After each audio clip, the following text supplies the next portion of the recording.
તો આ તરફ મહીસાગરમાં કડાણા ડેમમાં પણ પાણીની ભારે આવક જોવા મળી। કડાણા ડેમ હાઈલાઇટ પર જોવા મળી રહ્યો છે અને ડેમમાં હાલ 1,47,546 ક્યુસેક પાણીની આવક જોવા મળી અને રાત્રે ડેમમાંથી 9 વાગ્યે 2 લાખ ક્યુસેક પાણી છોડવામાં આવશે। 106 ગામના લોકોને નીચાણવાળા વિસ્તારોમાં ન જવા માટે પણ સૂચના આપી દેવાઈ છે।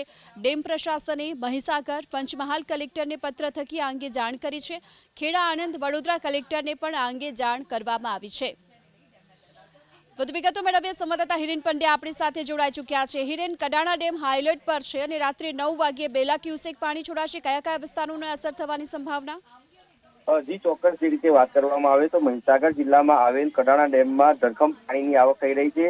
હાલ કડાણા ડેમની જો પાણીની આવકની વાત કરવામાં આવે તો 1,47,546 ક્યુસેક પાણીની આવક થઈ રહી છે, જેને લઈ અને કડાણા ડેમનું જળ જે સપાટી છે તે સતત વધી રહી છે। કડાણા ડેમનું જો લેવલની વાત કરવામાં આવે તો 417 ફૂટ અને 5 ઇંચ ઉપર પહોંચી છે અને કડાણા ડેમને હાઈ એલર્ટ સ્ટેજ ઉપર મૂકવામાં આવ્યો છે, જેને લઈને રાત્રિના 9 કલાકે 2 લાખ ક્યુસેક પાણી એ મહીસાગર નદીમાં છોડવામાં આવશે, જેને લઈ અને નદી તોફાની બને તેવી શક્યતા સેવાઈ રહી છે। જેને લઈને મહીસાગર જિલ્લાના નદી કાંઠાના 106 ગામના લોકોને નીચાણવાળા વિસ્તારોમાં ન જવા માટેની તંત્ર દ્વારા સૂચના આપવામાં આવી છે।